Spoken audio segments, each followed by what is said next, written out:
when my failure was relaxing anywhere,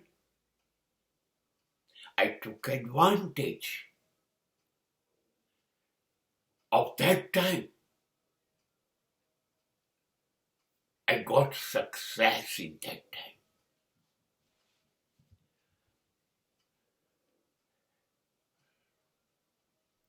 નિષ્ફળતા થોડીક વાર ઊભી રહી ગઈ, શ્વાસ લેવા, હાંફી ગઈ હતી, થાકી ગઈ હતી. થોડીક વાર એને એમ થયું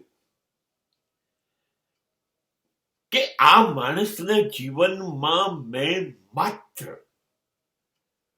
હાર, નિષ્ફળતા અને પરાજય જ આપ્યા કર્યો છે ને આપ્યા કરીશ, પણ હું થોડોક આરામ કરી લઉં. Let me relax. અને થોડોક સમય નિષ્ફળતા બેધ્યાન થઈ અને હું એ વખતે જ ધ્યાનસ્થ થયો. એ થોડી બેદરકારી દાખવી અને મેં કાળજી લેવાનું શરૂ કર્યું. મેં દરેક પગલું સાવચેતીથી, સાવધાનીથી ચાલવાનું શરૂ કરી દીધું. કશાની રાહ ન જોઈ. મારી શક્તિઓનો બિલકુલ ઉપયોગ કરવા માંડ્યો. જેટલું આપી શકાય એના કરતા વધારેમાં વધારે મારી તાકાત ખર્ચવા માંડ્યો. હવે મારે કોની રાહ જોવાની હતી? હવે તો મારો રસ્તો બિલકુલ સાફ, બિલકુલ સરળ, સીધો હતો.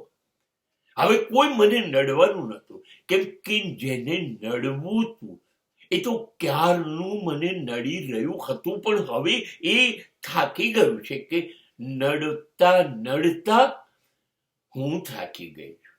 હવે હું થોડો આરામ કરવો.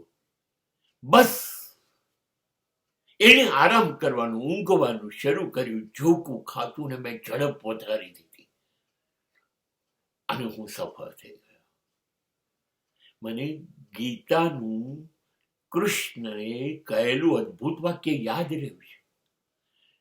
જ્યારે દુનિયાના બધા જ માણસો સૂઈ જાય છે ત્યારે યોગી જાગે છે. બસ જ્યારે નિષ્ફળતા સૂઈ ગઈ ત્યારે જ મેં મારું કર્મયોગ શરૂ કરી દીધો.